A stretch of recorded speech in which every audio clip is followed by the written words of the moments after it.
کو اللہ تعالیٰ بیان فرما رہا ہے۔ پہلے میں اس واقعے کو تھوڑا سا عرض کر دیتا ہوں اور پھر ہم آیات کی روشنی میں بھی دیکھ لیں گے۔ آپ یہاں سے غیظ و غضب میں مبتلا ہو کر نکل گئے اور ایک دریا کے پاس پہنچے تو وہاں ایک کشتی تیار تھی، جاری تھی دوسرے کنارے، تو آپ اس میں تشریف فرما ہو گئے۔ تو اب وہ کشتی جب چلتے چلتے بیچ دریا میں پہنچی تو وہاں ٹھہر گئی، رک گئی۔ تو اب ہر دور کے اندر اللہ تعالیٰ کچھ علامات مقرر کر دیتا ہے جو قوموں کے اندر معروف ہو جاتی ہے۔ اس قوم میں یہ علامت معروف تھی کہ اگر کسی آقا کا کوئی غلام بھاگا ہوا ہوتا تھا اور وہ کشتی میں بیٹھ جاتا تو کشتی بیچ دریا میں آ کے رک جایا کرتی تھی اور آگے نہیں بڑھتی تھی جب تک کہ وہ اس غلام کے ساتھ کوئی معاملہ نہ کیا جائے، اور اس کا معاملہ یہ ہوتا تھا کہ اس غلام کو دریا میں پھینک دیا جاتا تھا کہ بھئی تم اپنے آقا کی نافرمانی کر کے نکلے ہو، تمہاری وجہ سے کشتی رک گئی ہے تو اب تمہیں دریا میں پھینکا جائے گا۔ پھر اس غلام کو جب دریا میں پھینکتے تھے تو وہ کشتی چل پڑتی تھی۔ تو اب جب یہ کشتی درمیان میں ٹھہر گئی تو لوگوں نے آپس میں کہا کہ بھئی کوئی نہ کوئی ایسا شخص ضرور ہے جو اپنے آقا سے بھاگا ہوا ہے، آقا کے پاس سے، اس کی بارگاہ سے نکل کر اس طرف آیا ہے۔ بس یہ جملے انہوں نے کہے اور یونس علیہ السلام کے ذہن میں فوراً یہ خیال آ گیا کہ وہ غلام میں ہی ہوں، کیونکہ میں اللہ سے پوچھے بغیر نکل آیا۔ اب دیکھیں اس وقت غیظ تھا، غضب تھا، جو رضا الہی کے لیے ہی تھا، اللہ کے لیے تھا، اور قوم کی مسلسل نافرمانیوں پر دل دکھا ہوا تھا، اس لیے آپ کی توجہ اس طرف رہی نہیں۔ لیکن اب جب آپ کشتی میں سوار ہوئے اور لوگوں نے اس قسم کے جملے کہے تو فوراً آپ کا انتقال ذہن وہیں پر ہوا کہ اوہ یہ تو پھر میں ہی ہو سکتا ہوں کہ میں اللہ تعالیٰ کے حکم کے انتظار سے پہلے ہی قوم سے باہر نکل آیا ہوں اور گویا کہ بس میں اپنے آقا سے بھاگا ہوا ہوں، میں اپنے رب سے بھاگا ہوا ہوں۔ تو آپ نے خود فرمایا کہ میں ہوں وہ شخص کہ میں اپنے آقا کی بارگاہ سے راہ فرار اختیار کیے ہوئے ہوں۔ تو ان لوگوں نے کہا کہ بس ٹھیک ہے، پھر انہوں نے پکڑا، یونس علیہ السلام کو دریا میں ڈال دیا، کشتی چل پڑی، وہ لوگ چلے گئے۔ اب یونس علیہ السلام دریا میں تھے تو وہ مچھلی آئی بہت بڑی اور اس نے آپ کو پورا کا پورا نگل لیا۔ اب پتہ نہیں ویل تھی یا اس زمانے میں کوئی بہت بڑی شارک تھی، اور وہ دور تو ایسا ہے اگر آپ ڈاکیومنٹریز دیکھیں تو جو آج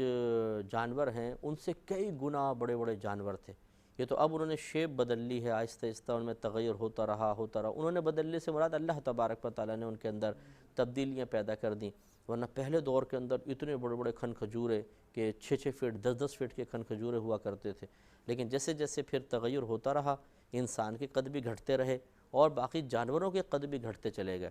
حضرت آدم علیہ السلام کا قد مبارکہ 60 گز تھا، 60 گز، اور ایک شرعی گز 1.5 فٹ کا ہوتا ہے۔ تو اب آپ حساب کر لیں کتنا لمبا آپ کا قد مبارکہ ہوگا۔ تو جتنا آپ کا لمبا قد اس زمانے میں جانور بھی اتنے بڑے بڑے ہوں گے، کتنے اونچے اونچے ہوں گے آپ اندازہ کریں۔ لیکن جیسے جیسے پھر قد سمٹتے رہے ویسے ویسے جانوروں کو بھی اللہ تعالیٰ نے، اور درختوں کے قد وہ بھی گھٹتے چلے گئے تنزلی کی طرف۔ اگر آپ تھوڑا سا غور کریں، پہلے عروج تھا دنیا کے اندر بھی، پھر آہستہ آہستہ یہ دنیا تنزلی کی طرف آ رہی ہے، حتیٰ کہ قیامت تک بہت اور کچھ کم ہو جائے گا اور اس کے بعد ختم ہو جائے گا۔ تو یونس علیہ السلام کا دور مبارکہ میں بہت بڑی مچھلی ہوگی جس نے آپ کو اندر نگل لیا۔ اب یہ اللہ تعالیٰ نے میدے کے اندر ایک آٹومیٹک سسٹم رکھا ہے کہ جب کوئی چیز اندر جاتی ہے تو فوراً میدے کے اندر موجود تیزابیت اپنا کام شروع کر دیتی ہے اور اس کو گلانا اور اس کو قابل ہضم بنانا شروع کر دیتی ہے۔ لہٰذا یونس علیہ السلام ایک روایت کے مطابق 80 روز مچھلی کے پیٹ میں رہے، بعض نے 3 روز کی روایت کی ہے، بعض نے 7 روز کی، ایک روایت میں 40 روز بھی آئے ہیں۔ تو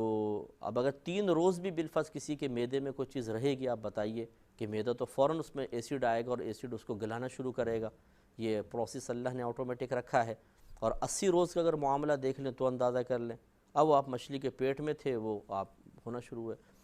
تو جتنے بھی دن بہرحال آپ رہے، 80 روز 40 روز 3 یا 7 روز کی روایت کے مطابق، لیکن آپ کی حالت ایسی ہو گئی تھی کہ آپ کے جسم پہ کوئی بال باقی نہیں رہا تھا، اور کھال اتنی نازک ہو گئی تھی جیسے چھوٹا جب بچہ پیدا ہوتا ہے تو نازک ترین کھال ہوتی ہے، ایسے گل چکے تھے۔ لیکن آپ اندر ہی پھر جب وہ مچھلی کے اندھیرے میں تھے تو آپ نے اللہ تعالیٰ کی بارگاہ میں اپنے اس اجتہادی خطا کو یاد کرتے ہوئے اللہ کی بارگاہ میں دعا کی کہ یا رب کریم مجھے یہاں سے باہر نکال دے۔ تو ابھی تو یہ سورہ صافات چل رہی ہے، پھر اس کے انشاءاللہ جب سورہ انبیاء کے اندر میں اس کو بیان کروں گا تو وہاں پر پھر آپ نے لا الہ الا انت سبحانک انی کنت من الظالمین، یہ آپ نے مخصوص ورد کیا اور یہ مطلب اللہ کی بارگاہ میں ان الفاظ کے ساتھ اپنے عذر کو پیش کیا تو اللہ تبارک و تعالی نے آپ کو نجات عطا فرمائی، جو اس صورت میں نہیں ہے، اس سورۃ الانبیاء میں اس کا ذکر ہے، وہ بھی ہم ابھی عرض کریں گے انشاءاللہ۔ تو بہرحال جب ایسا ہوا تو پھر اللہ تعالیٰ نے مچھلی کو حکم دے دیا، مچھلی کنارے پر آئی اور اس نے آپ کو باہر اگل دیا۔ یونس علیہ السلام باہر آ گئے۔ اب جب باہر آئے تو حالت ایسی تھی کہ ہل نہیں سکتے تھے، جسم بالکل گلنے کے قریب ہو گیا تھا، جسم پہ ایک بال نہیں رہا تھا، اور کھال انتہائی پتلی ہو گئی تھی کہ کوئی اگر ٹچ کرتا تو پھٹ جاتی۔ تو اللہ تعالیٰ نے پھر ایک کدو کی بیل وہاں پر اگا دی، حکم دیا زمین کو، بیج تھا وہ اگا اور کدو کی بیل اگ گئی۔ بعض روایات کے مطابق جیسے اس آیت میں بھی شجر کا لفظ ہے، درخت، کدو کی حالانکہ بیل ہوتی ہے لیکن کہتے ہیں کہ وہ درخت بن گیا، وہ کھڑی ہو گئی، وہ بیل ڈھک لیا آپ کو کہ کوئی کیڑا مکوڑا جاندار آپ کے قریب نہیں آ سکتا تھا۔ اور اللہ تعالیٰ نے ایک ہرنی کو اور ایک روایت کے مطابق ایک بکری کو توفیق عطا فرمائی کہ وہ آ کر آپ کو